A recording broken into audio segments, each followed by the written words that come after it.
lyden er okay, hvis der er nogen havre nu. Vi ser lige en gang, om der er...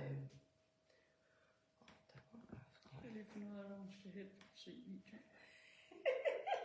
Nå, jamen klokken er 11, og så ser vi lige, vi giver dem lige et øjeblik, fordi skal vi lige se, der kommer nogen på. Den er jo godt nok forsinket. Ja. Forskellige... Er det dig, der er på? Se på en gang. Halløj, halløj! Der er nogen på! Yay! Hej Henriette og Sanne! Nej, hvor lækkert! Nå, prøv lige at give mig en thumbs up på, at lyden er okay, og I kan høre mig, for jeg tænker, I kan se mig. Hvor fanden er chatten henne? Ser vi lige, inden vi starter, giver lige folk en chance. Det var den. Ja, om der er nogen, der kan høre noget. Er der nogen, der giver en thumbs up? Kan de høre noget? Kan de høre noget? Er der nogen, der kan høre noget? Nej. Henriette? Der er et par thumbs up i hvert fald. Godt. Fedt. Jeg prøver her. Vi giver lige 2 minutter. Så, men dejligt, der er nogen, der er med. En lille smart ting måske kunne være, at man lige har en lille notesblok og en kugleskriver, fordi når jeg så begynder at snakke om de forskellige ting, så kan man jo lige lave en lille husker til sig selv om, hvad er det egentlig lige, man måske har trykket. Den vil jeg gerne eje. Jeg kommer til at køre det helt low-key, og det betyder, at vi har sat en masse mærker på de her forskellige ting. Og en overdel bluse, den hedder O, og så et eller andet nummer. Og hvis der er noget af det, man tænker, yes, den hapser jeg, så er det først til Mølle, fordi der er kun én af hver ting. Og så skal man simpelthen skrive det her O7, den vil jeg gerne have i chatten, fordi jeg har inviteret min søde veninde Jeanette til at lege sekretær i dag. Og hun vil så simpelthen på minuttet notere, hvis nu der er flere, der skriver det samme, at så er det altså den, der har skrevet det først, som får den. Og så er det også sådan, at de fleste af jer, der kigger med i dag, tænker jeg kender. Det er så dejligt. Men jeg sender jo selvfølgelig en besked til sidst efter liven, når jeg har gennemgået tråden, og Jeanette har lavet noter, at hvad man nu har sat sig på, og så får man en besked med, den og den og den, det blev din, og det blev sådan og sådan, og hvornår vil du hente.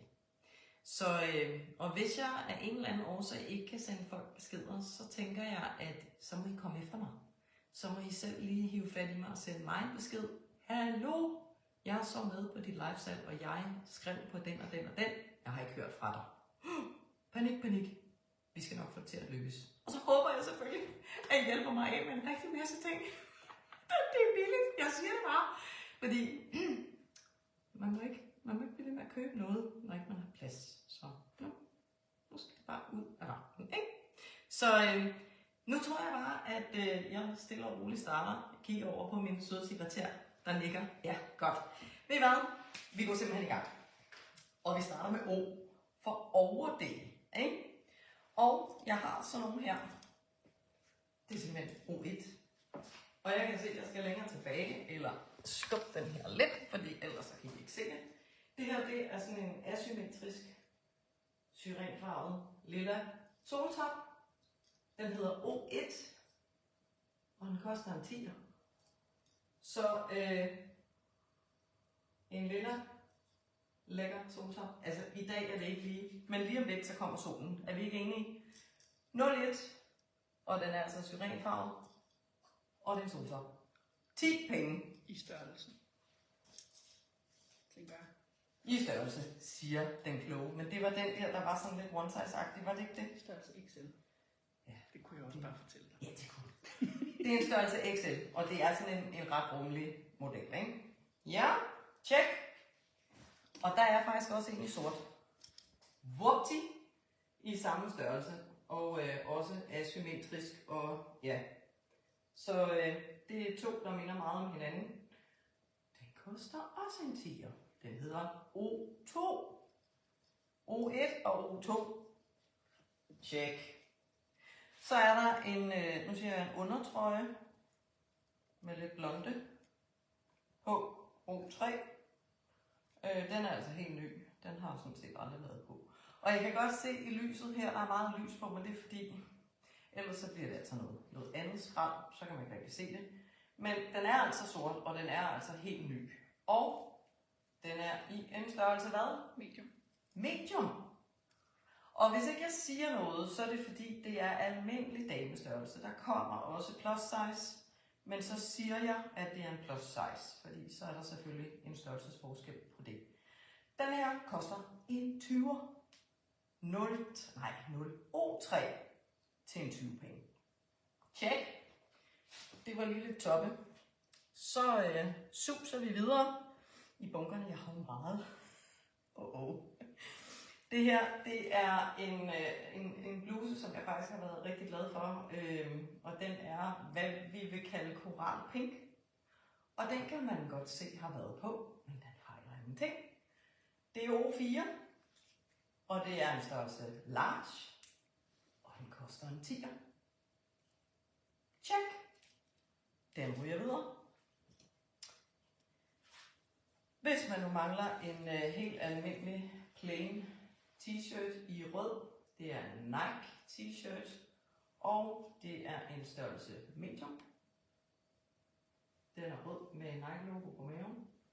Den er også brugt, men den fejler ikke noget. Koster en 10'er. Den har bare helt almindelig rød ryg. Yes. Videre i bogen. Så kommer der en gråmeleret t-shirt fra Hennes & Mauritz. En størrelse XL. Altså noget af det her, det er bare sådan noget trænings- eller havetøj, eller hvad man nu synes. Det er jo ikke pænt arbejdstøj. Men den koster også en 10'er. Og den hedder O6. Check. Ja. Videre med den. Så er der en hvid t-shirt. Ja, med lidt splendid, looking splendid på maven. Det er en Kamakoma, så det er faktisk en plus size, men den hedder 42-44 og hedder small, fordi det er en plus size. Den hedder O7, og den koster en 10'er. Ja. Går det for stærkt? Jeg kan godt følge mig. Sekretæren siger, det er okay. Tempo.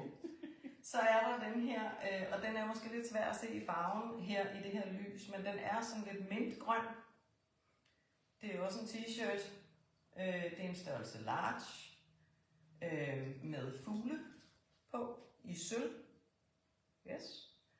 Den hedder O8, og den koster en 10'er. Yes. Så er der sådan en her, en mørkeblå med sorte ærmer. Det er også lidt svært at se, kan jeg godt se i lyset, men det er det altså. Hvad størrelse har jeg stadig der? Jeanette? Medium. Det er en størrelse medium. Ja. Og den hedder O9. Og den koster en 10'er. Yes. Den er mønstret både foran og bagpå. Yes. 10 penge. Så er der en helt ny t-shirt fra Esprit, som jeg aldrig har fået brugt. Det er en størrelse large. Den er marineblå. Og ja, hvis man er i tvivl, så står der Esprit og på det hele. Den hedder O10, og den koster 30 penge. Ja. Sagde jeg, at det var en størrelse large, eller det gjorde jeg? Yes. Check. Helt ny marineblå.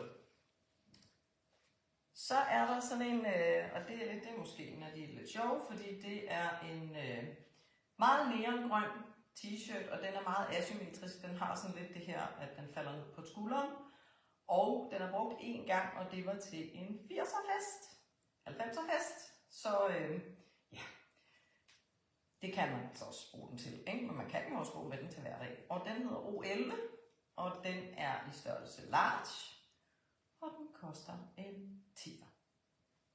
Check! Vi fortsætter i bluse. Jeg ved ikke, jeg har rigtig mange bluser.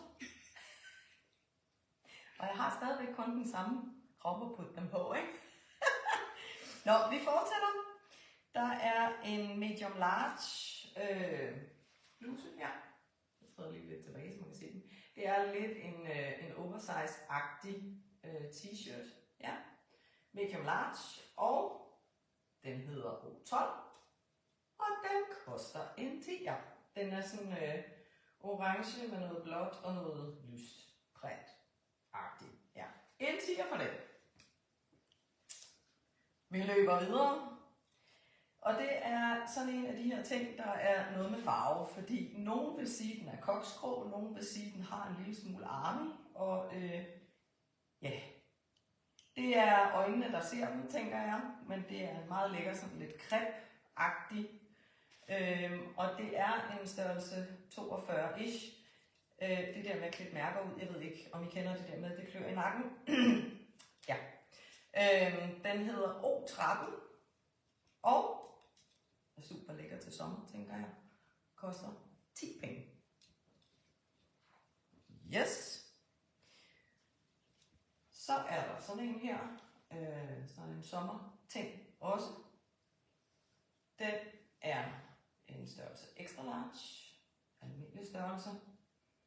Det er noget, hvad var det nu? Var det polyester? Ja, Ja. 100%. Så det er der nogle af os, der ikke er så gode til, og det har jeg været meget længe om at forstå. Så jeg har nok en del på programmet i dag, som er polyester, fordi jeg kan simpelthen ikke få luft i det. Og sådan er det jo. Den hedder O14, og den koster en 10'er. Så er der endnu en polyester-sag, som jeg synes var så fin. Den har ligesom et forstykke, der sådan er lidt, man godt kan mærke, er syg til, og så er der sådan lidt blødt, jersey-agtigt på ryggen, og som sådan en inger sag. Altså, så man har ligesom ikke polyester. Men jeg sveder i den, og jeg kan ikke holde det ud.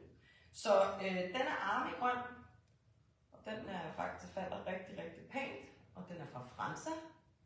Og det er en størrelse extra large, almindelig størrelse. Den hedder 2XL. Gud ja, 2XL står der da. Altså halløj. Godt, man har sekretæren med sig, ikke? Nå, den hedder O15, og den koster 30 penge. Yes. Vi løber videre til endnu sådan en lækker, luftig, lidt oversize sag. I nogle rigtig, rigtig fine pastelfarver. Jeg har en sekretær, som godt kan lide pastelfarver, som sidder og sukker. Ja, det er fra Drøs, og det synes jeg simpelthen er så skægt, at der er nogen, der kalder sit tøjmærke for Drøs. Der er ikke nogen størrelsesmærker i, fordi det er sådan lidt en one size, og det går jeg egentlig ikke ret meget ind for, men det er det altså. Og jeg vil skyde på, at det er en large, extra large, hvis man sådan skal sige noget. Den hedder O16, og den koster 20 kroner. Yes. Endnu en sommer t-shirt, kan man vel kalde det, med lilla og røde og blå print. Den er fra Culture, og det er en størrelse large. Og den hedder O17 og koster 20 kroner.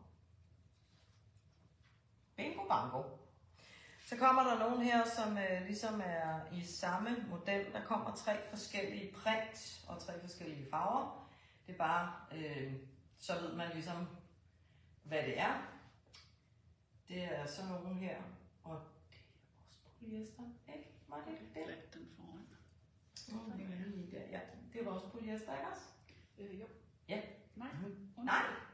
97 polyester og 3% elastan. Okay, der var også lidt elastan i, men 97% polyester, ikke? Den her er jo sådan en lækker støvet grøn, og de er fra Only, og den her er størrelse 44 og hedder O18 og koster 20 kroner. Og den her er jo også fra Only. Den her er en størrelse 44, og den er på marineblå baggrund, eller mørkeblå baggrund. Den er ikke sort, den er mørkeblå. Og den hedder O19, og den koster også 20 kroner. Og sagde jeg, det var størrelse 44? Tror jeg, det var. Ja. Og den sidste her, i den her lidt efterårsgrønne, den er så en størrelse 42. Men ellers så er det jo fuldstændig samme model. Og der er altså den her lynlås i nakken på dem alle tre. Det ved jeg ikke lige, om jeg fik vist. Men nu kører det. Den hedder O20, og den koster også en 20'er. Yes. Så kommer der en ting, som jeg er fuldstændig vild med farven på. Orange. Og det er sådan noget, hvad man skal sige, men det er jo sådan noget blondeagtigt, der er på ærme og bærestykke. Og som den kvikke seer vil opdage, så har den ikke været ret meget på, fordi der sidder stadigvæk et mærke på, ikke? Den hedder O21, og den koster 30 kroner. Så er vi i Soya Concept, og det er en størrelse large. Det er sådan en jersey-sag, det minder faktisk lidt om den, jeg har på nu. Sådan en lækker, blød sag. Den hedder O22 og koster en 10'er. Det er den model. Og så er der en koral pink langærmet t-shirt, kan man vel nærmest kalde det, i størrelse small, men det var en stor pigestørrelse, var det ikke det? Var det ikke en plus size, den der? Kan du huske det? Hvem det var, der Jo, var fra? det er det. Hvem er det? Size small. Ja, det er Sensi. Så det er en plus size small, og det betyder så, at det er en cirka 42. Var det ikke den, der hed crispy? Jo, det var det. Det er også fra Sensi. Nå. Står der nede i bunden. Men crispy, ja, og Sensi er samme. Men det er en plus size, så det svarer til en 42-44 i almindelig størrelse. Den hedder O23, og den koster 20 penge. Yes. Så går jeg over i skjortebluseafdelingen, kan man vel nærmest kalde det. Der er sådan en her på en, igen det med farver. Jeg siger, at den er sådan koksgrå, grågrøn baggrund, fordi det er sådan lidt efter lyset, hvordan det falder, om man synes, den er grå eller grøn, med pink blomster på. Og den er fra Sissi, eller hvad man nu siger. Det er en størrelse medium. Den hedder O24, og den koster 30 kroner. Yes. En man næsten bliver forvirret af at kigge på. Det er en skjortebluse, der er sort med noget hvidt og rødt tryk. Den er fra C1. Det vil jeg ikke være, men det er også lige meget. Har jeg sagt en størrelse på den? XL. En XL. Ja tak. Og den hedder O25. Den koster 30 kroner. Tjek. Så er der endnu en lille. Den er lidt kort i modellen. Det er bare, så man er ops på det. Jeg vil lige prøve at... Altså på mig går den sådan lige til taljen, så man skal ikke være for høj, fordi det er jeg jo ikke. Sort, og så med sådan nogle hvide dutter. Det er en størrelse 46, så den er rummelig. Den hedder O26. Helt ny og koster 30 kroner. Ja. Så har vi en 100% silke fra Marimekko er der nok nogen, der meget hurtigt vil se de her blomster. Den er brun, meget mørkebrun med mintgrønne Marimekko blomster på. Den er også helt ny og 100% silke, og det er altså lidt lækkert. Den duede bare ikke til mig i farven. Den der kolde mintgrønne, det gjorde ikke rigtig noget godt for mig. Så den var altså videre. Den hedder O27, og jeg sagde, det var en størrelse 46, og den koster 80 kroner. Det er altså rimelig billigt for en silkeskjorte, jeg siger det bare. Så har vi en hvid Hennes & Mauritz, eller en cremefarvet Hennes & Mauritz sag med sådan nogle små sorte detaljer, guldknapper og sådan noget. Jeg har haft den på en gang, koster, eller slået op en størrelse large. Den hedder O28 og koster 30 kroner. Check. Og endnu en Hennes & Mauritz sag i størrelse 40. Også en skjortebluse. Og nej, jeg har ikke strøget med dagens anledning, det kan jeg lige så godt sige. Det kan I selv få lov til, hvis de skal flytte hjem til jer. Men med langt ærme. Og den hedder O29 og koster 30 penge.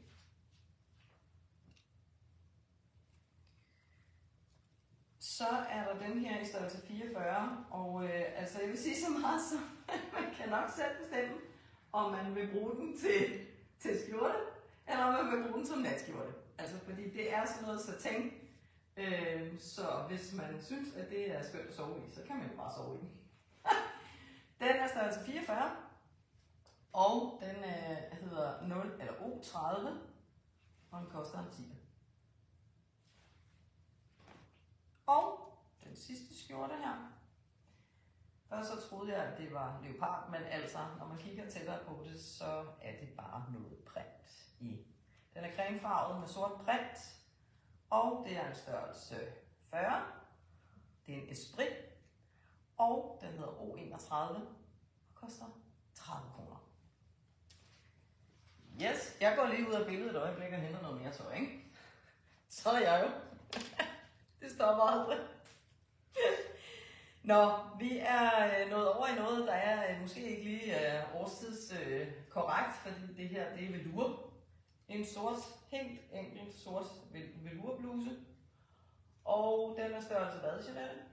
Den er størrelse large. Størrelse large, ja, igen. Det der med at klippe mærker ud. Ja, det skal man lade være med, hvis man gerne vil sælge det, men det krasser.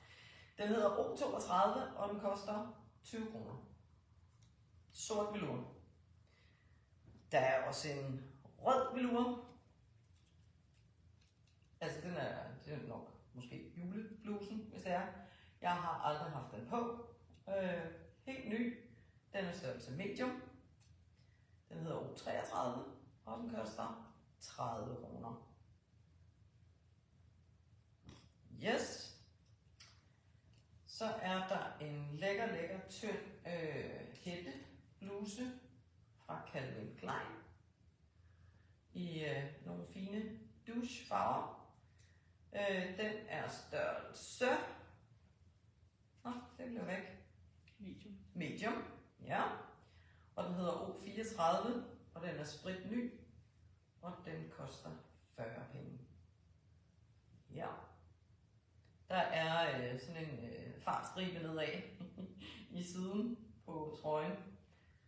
Den er super lækker og tynd, sådan helt tynd, sommertynd, så den kan noget.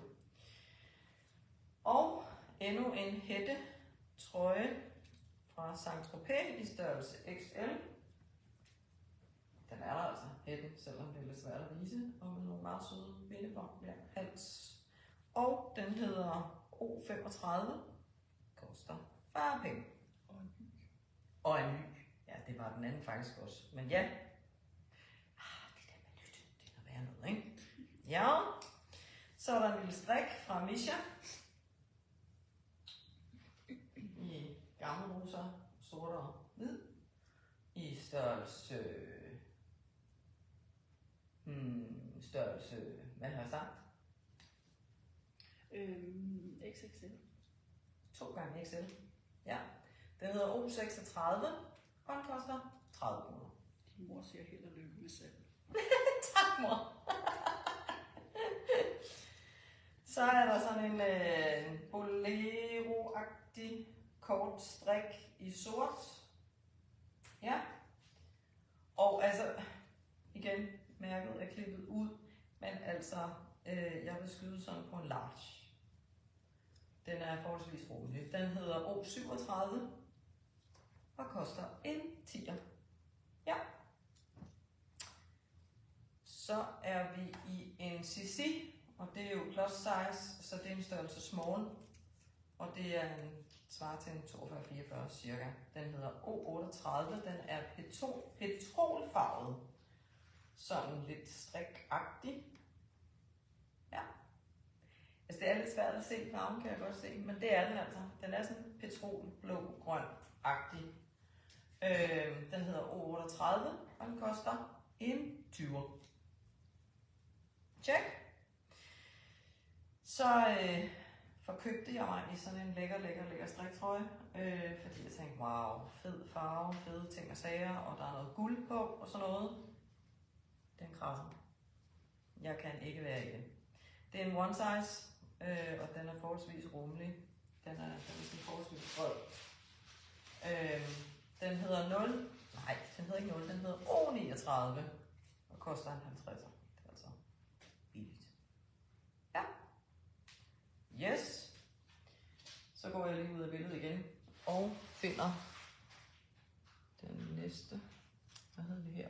O39. Hvad er den næste, du har på programmet? Det er en jersey cardigan. Det. Vi er kommet til noget, man sådan tager ud over noget, måske. Det er en brun jersey cardigan, og den er altså også ret rummelig. Selvom der ikke er noget mærke i, så har jeg valgt at kalde det en one size, men den rummer altså noget. Vi har skrevet cirka 2XL. Ja, cirka 2XL har vi skrevet. Den hedder 040 O40 og koster en 20. Så er vi i en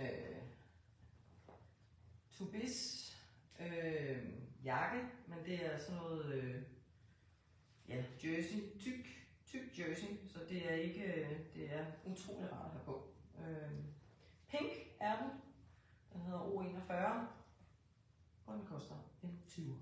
Og ikke 2XL. Ja, det sagde jeg ikke. Nej, det kan man ikke. 2XL, der var den igen. Almindelig 2XL, ja. Så er der endnu en jakke med den pink med print. Det er bogstavprint. Polyester. Det går ikke. Det går bare ikke. Som I kan se, så går det bare ikke. Den er også ret rummelig. Hvad har vi skrevet?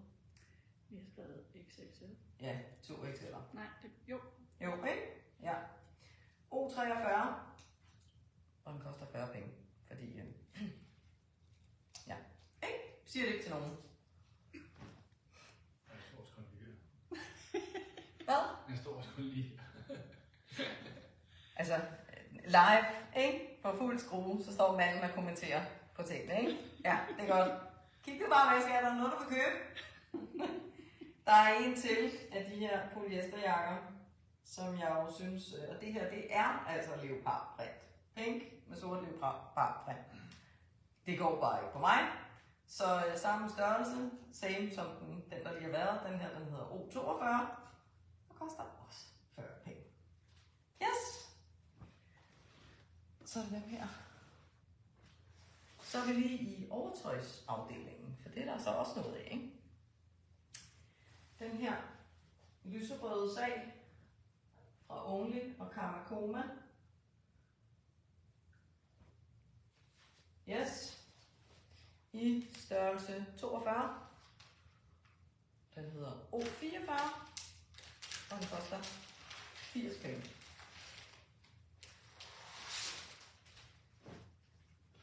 Så er der en vendbar lille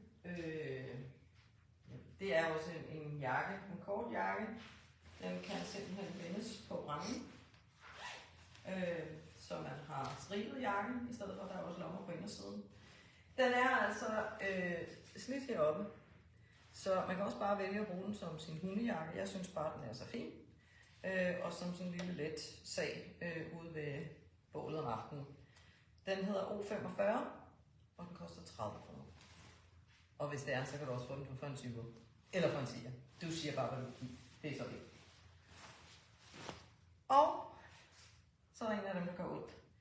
Fordi det er en af de rigtig, rigtig fine sager fra Mosh Mosh, og jeg er vild med den. Men jeg kan simpelthen ikke holde ud, at man kan mærke det her stof i nakken og på ærmerne. Det klør på mig. Det er bare sådan, det er. Men den er mega fin. Og hvad sagde jeg størrelse på den, Jeanette? 42. Størrelse 42. Vil du også have alt det, den er lavet? Nej. Jeg er helt tosset med de her sådan lidt puffede ærmer og sådan noget, fordi stilen er med de store knapper og sådan noget. Det er lidt 50'er stil for mig, og derfor så var jeg også helt vild med den, når jeg var bare man kan simpelthen ikke holde ud at have den på. Og det er jeg bare rigtig, rigtig ked af. Det betyder også, at den er helt ny. Den har faktisk kun været på herhjemme hos mig. Og så prøvede jeg den, og så fandt jeg ud af, at det kunne jeg ikke. Fik aldrig sendt den retur. Og det kan jo så være dit held måske. Den hedder O46, og den koster 150 kroner. Den kostede altså næsten 1000 kroner fra ny. Ja, så har jeg lige de to sidste i denne her overdelskategorien. Og det er altså også hættetrøjer, joggingtrøjer. Og de er størrelse 42. Og den ene hedder O47. Og den koster 20. Ja. Og den anden hedder O48. Også en... Nej, det var en størrelse 44. Sagde jeg sagde 42 her? Jo. Og den her er så en størrelse 44. Den koster også 20. Yes. Så går jeg lige en tur i en pose. Og så tager jeg det, der hedder bukser. Og jeg kan lige så godt tage dem op sammen, fordi vi starter med sådan nogle leggings. Og som I kan se, de er helt nye. Jeg åbner lige forsigtigt, så I kan se, hvad det er. Fordi det er blonde leggings.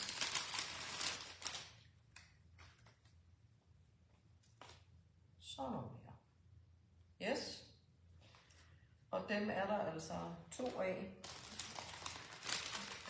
Og det er fra Selbe, hvis nogen skulle være interesseret i at vide det.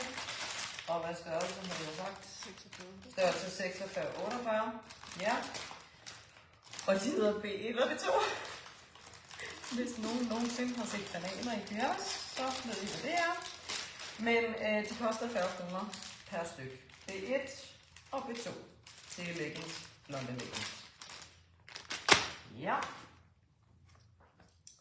Så løber jeg videre, og dem der kommer nu, de er spritnye, ligesom de her blonde leggings. De her er også fuldstændig spritnye, aldrig været på. Det er en 2XL/3XL, så det er sådan lidt, tror jeg, hvordan ens krop er. Men de er spritnye og super lækre. Det er sådan noget Økotex bomulds et eller andet hejs. De hedder B3, dem her med lilla blomster på. Og de koster 60 kroner. Yes. Og der er så et sæt mere, helt nye, i samme Økotex, samme størrelse. De hedder så B4, og de koster også 60 kroner. De er lange, de her leggings, hvis der var nogen, der skulle være i tvivl om det. Så er der nogle også. De har været på. De her, der kommer her, og de har sådan ligesom sådan en elastik i siden. De er størrelse XXL også. De hedder B5. Og de koster 20 kroner. Så kommer der et par sommerbukser. Sådan lidt jeans-agtig, og så alligevel ikke sådan, men lyse sandfarvet kan man vel kalde dem. Fra E, størrelse extra large. De hedder B6, og de koster 30 kroner.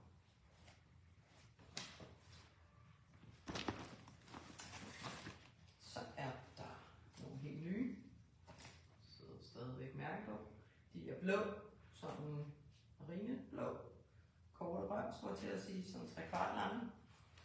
Og de hedder B7, og de koster 30 kroner, og de er altså, der er elastik i dem her. Det var der ikke i dem, jeg lige viste før. De er sådan fast i stoffet. Dem her er der elastik i.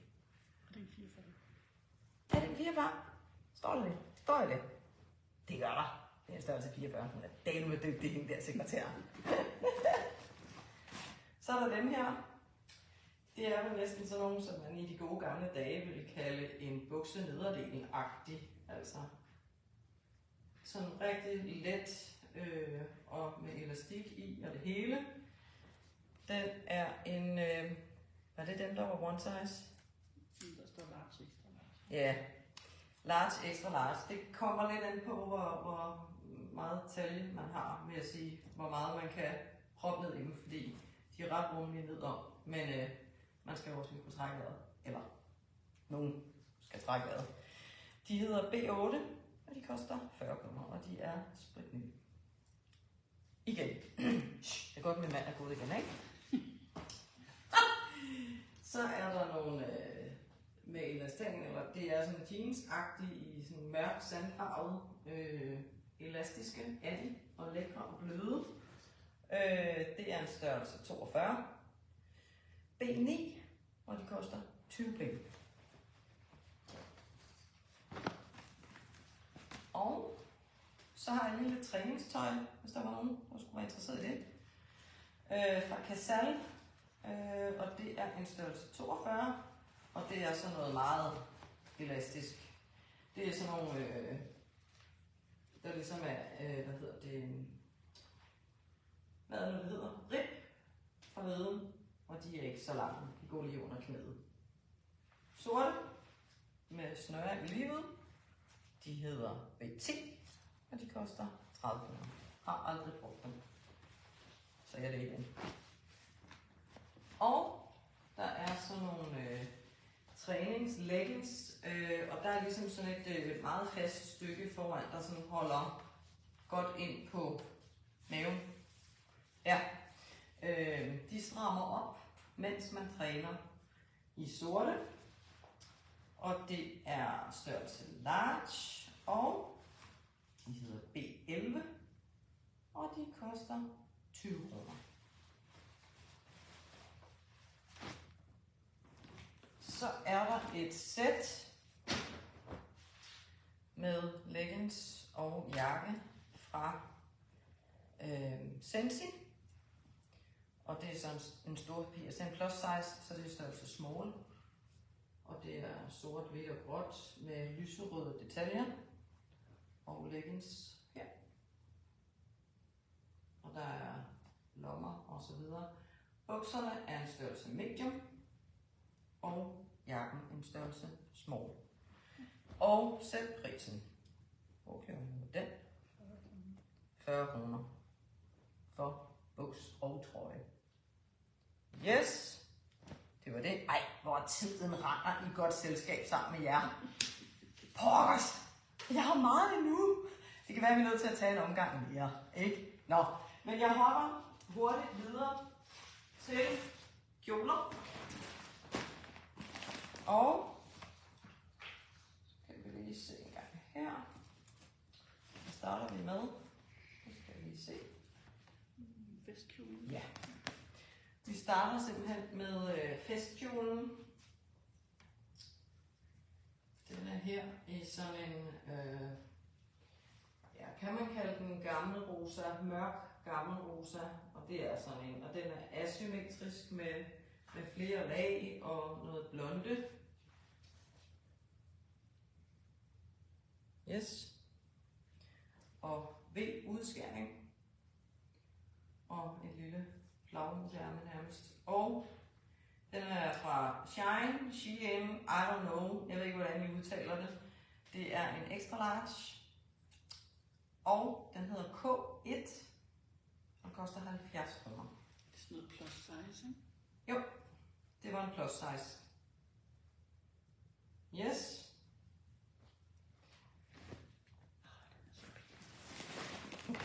Ja. Så kommer der knald på farverne her.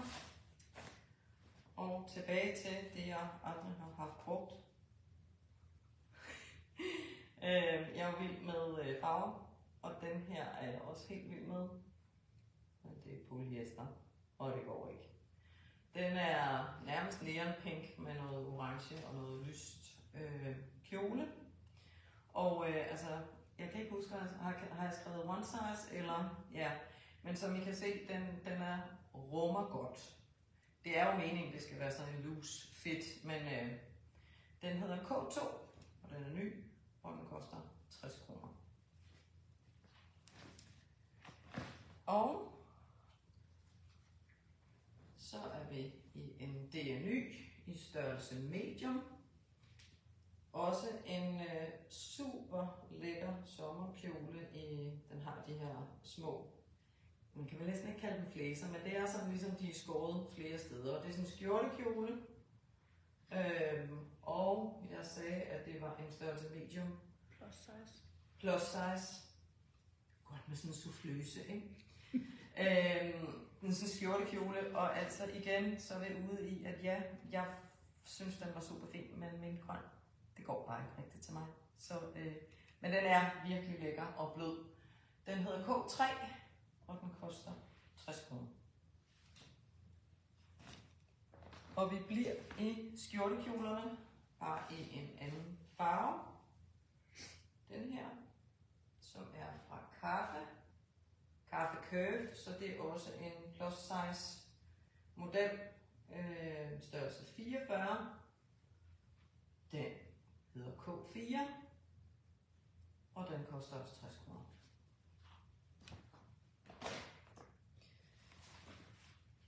Så er der den her, som er en kort kjole, i sådan råhvid med sløjfer på. Den synes jeg jo er mega fed. Nogen kender jo godt min forkærlighed for 50'er-stilen, og jeg synes faktisk, at den her er derhen af. Den er fra Sale, og i størrelse small, så det er også en plus size. Den hedder K5, og koster 40 kroner.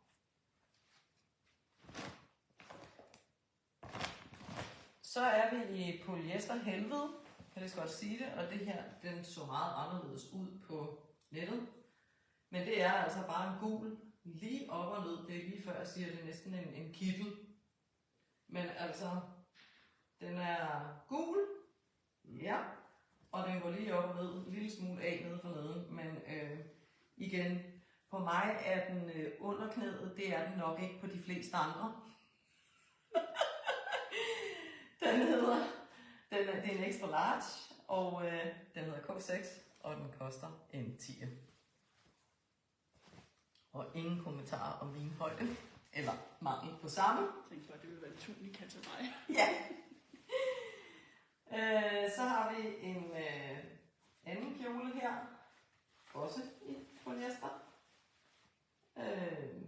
Med lidt flæser fra neden, og lidt bindebånd, og lidt flæser, eller lidt frynser på ærmerne og sådan noget. Størrelse large. Den hedder K7, og den koster en 20'er. Og den har en søster i orange, som jeg heller aldrig har haft på, som er i både samme størrelse og samme feeling, kan man sige. Også med flænser og frynser og så videre. Den hedder K8, og den koster også en 20'er.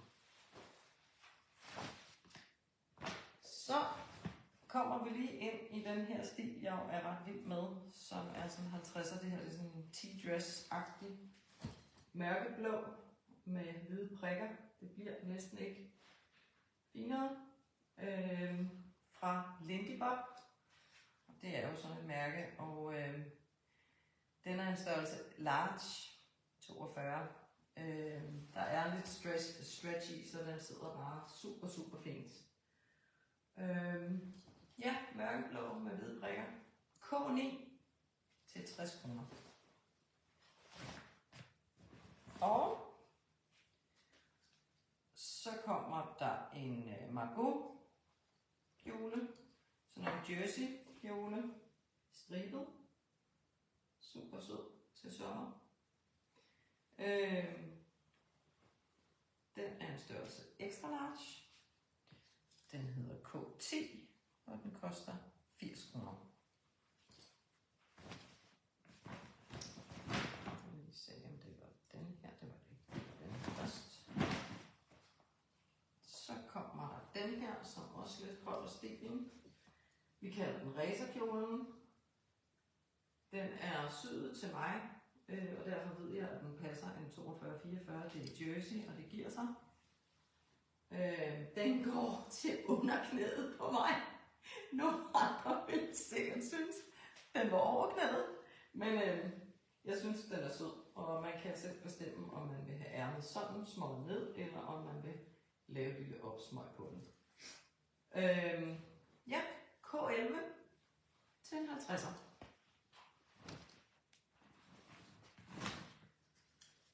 Så er vi ude i en super lækker, blød og meget rummelig med lidt, den er mørkeblå.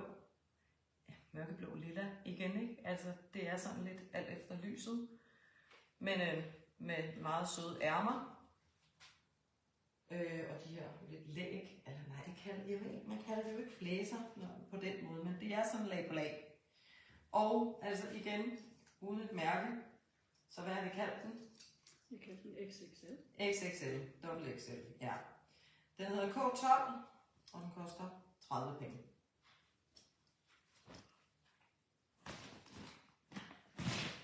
Så er vi i en tunika, som også er særdeles rummelig, har jeg også kaldt den dobbelt XL. One size fits all. I størrelse big. Ja, den er bare.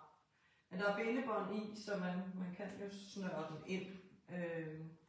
Igen, den blev købt til en fest, jeg skulle til sidste år, men det er polyester, og jeg kan det simpelthen ikke. Jeg kan ikke få luft. Jeg synes, den er mega sød i farverne, men det duer ikke.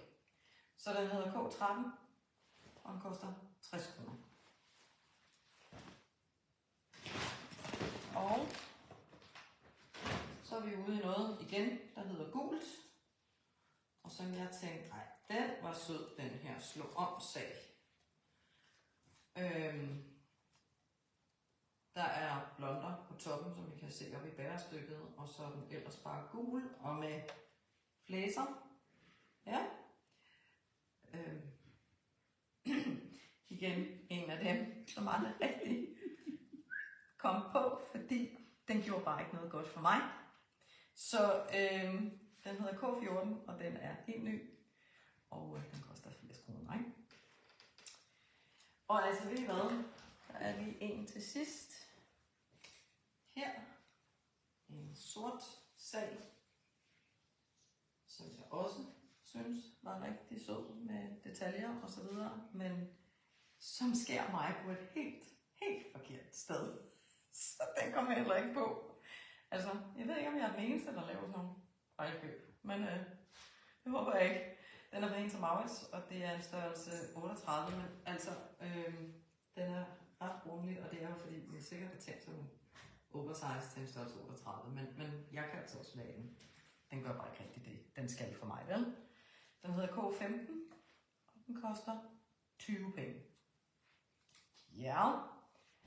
Se, nu er det så, at vi skal gøre op med os selv om...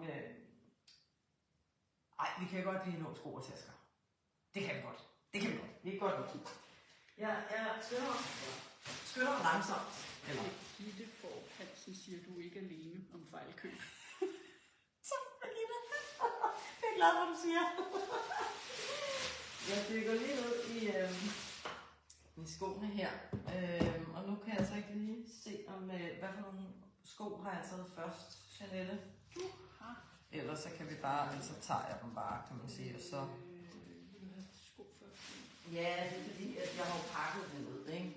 Vi må starte baglæns fra. Du har taget det med rød gummisål. Rød gummisål først. Yes. Det er art støvler. De er med rågummisål, og altså, ja, de er selvfølgelig brugt.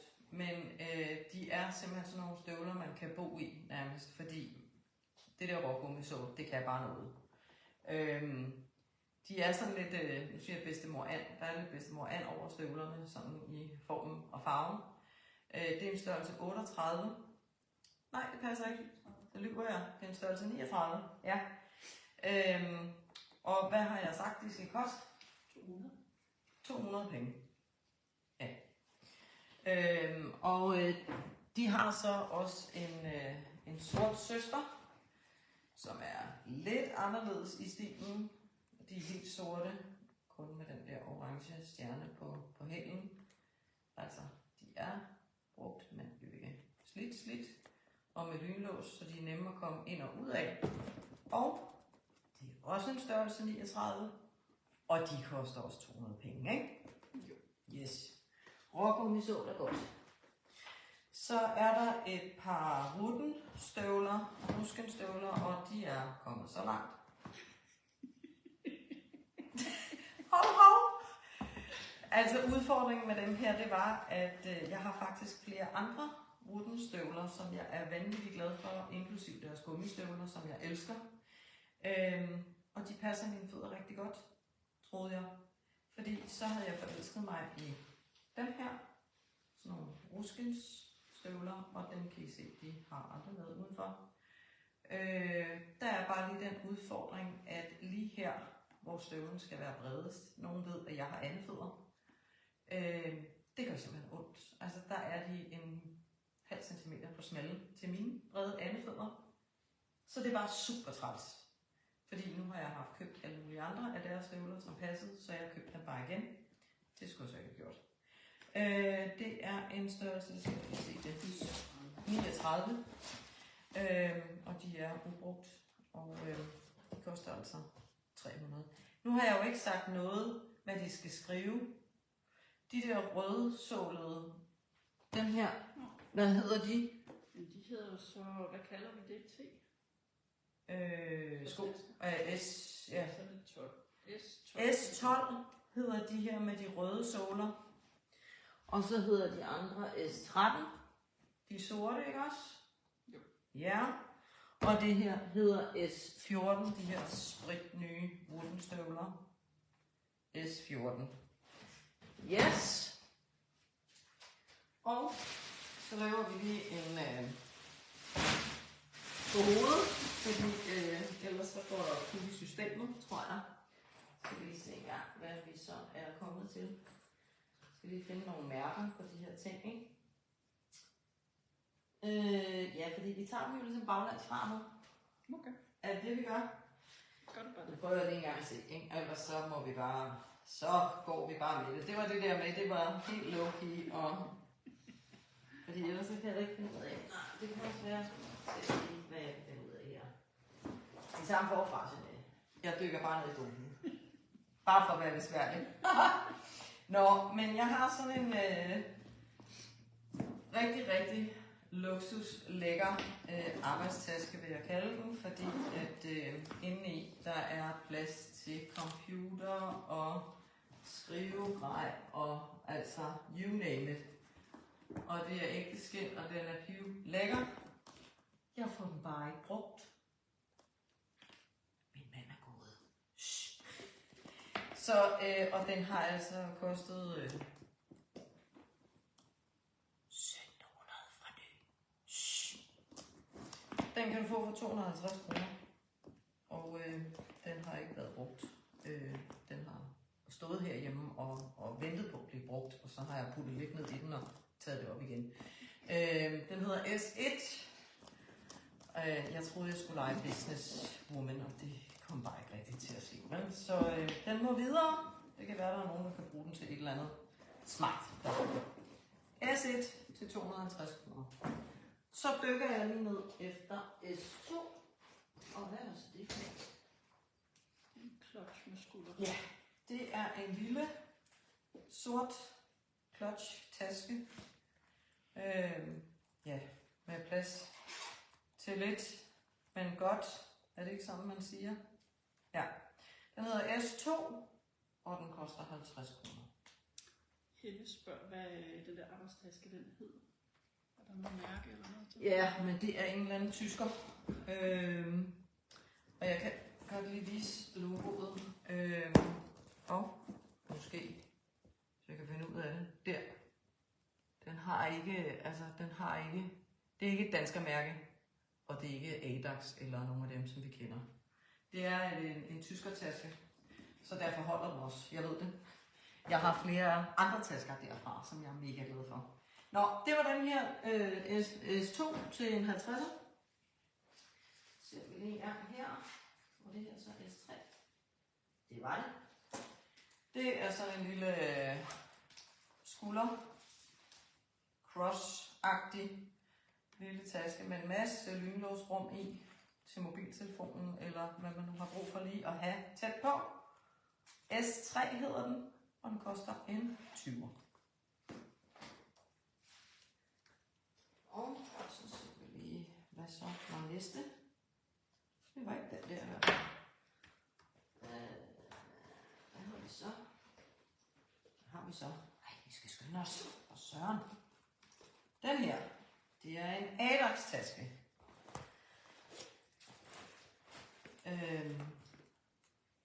Ja, den er faktisk ret fin, fordi så meget er den ikke brugt, men den er faldet lidt sammen i kassen. Men jeg har jo en ting med tasker, hvor der er masser af rum og inddelinger og alt sådan noget, og det her det er altså en af Adax, de bedste. S4, og den koster 200 penge. Og så ser vi lige her. Så har vi en lille håndtaske i sådan lidt, det er nok noget plastikagtigt. Den går meget godt til det der rockabilly style, jeg kører en gang imellem, når jeg er i en 50'er kjoler. Den hedder S5, og den koster en 20'er. Hvad har vi så? Den her måske. Så er det måske min... Jeg sagde S5. Gjorde jeg ikke det? Jo, det er en pink-hvid sourpuss. Det er sourpuss. Yes, og vi bliver lidt i temaet på det her rockabilly style. Det er en meget, meget pink taske, der aldrig har været brugt til det her, den stil, hvis man er til det. Den hedder S6, og den koster 200 penge. Og så skynder vi os videre til S7, som er en Depeche skintaske, super lækker, grå, også sådan med lang skulderrem, så den kan både gå den ene og den anden vej over skulderen. Aldrig brugt. S7, 150 kroner. Og så er der min rockertaske, som jeg kalder den, S8. Det er også en Depeche, og det er også sådan en crossbody med lidt lommer og lynlåse, og sådan. Den minder mig lidt om min læderjakke fra da jeg var ung. Den hedder S8, og den koster 100 penge. Og så er vi kommet til S9, et eller andet sted skal jeg lige finde det. Det er sådan en lille pink syntettaske. Der er også en masse lynlåse og en masse rum og en masse alt muligt i. Heller ikke brugt. Hvad sagde jeg med den? Ja, og prisen simpelthen rød helt ned i. Den hedder S9, og den koster 40 penge. Og så er vi tilbage i... Og det ved jeg simpelthen ikke, hvordan man udtaler. Kan I se det? I don't know. Nuno. Jeg aner det ikke. Jeg ved det simpelthen ikke. Men det er også lidt en rockertaske. Masser af rum og lynlåse og iskind. S11. 200 penge. Og så var der en lille en tilbage. tilbage, vi lige kan nå. Og det er en Adax-taske. Den er helt ny. Ja, der er også det, der skal være i den lille bitte taske. Den hedder S10. Nå, jeg tog S11, gjorde det. Nå, I må bære over med mig. Den er igen alt efter, hvordan man ser farver. Altså, den er faktisk lilla. Sådan svag lilla, men den ligner, at den er grå. Så det er lidt med lys og ja. Men den kostede, hvad sagde jeg? Du sagde 60. Så jeg sagde 60 penge for en Adax-taske. Ja, det gjorde jeg.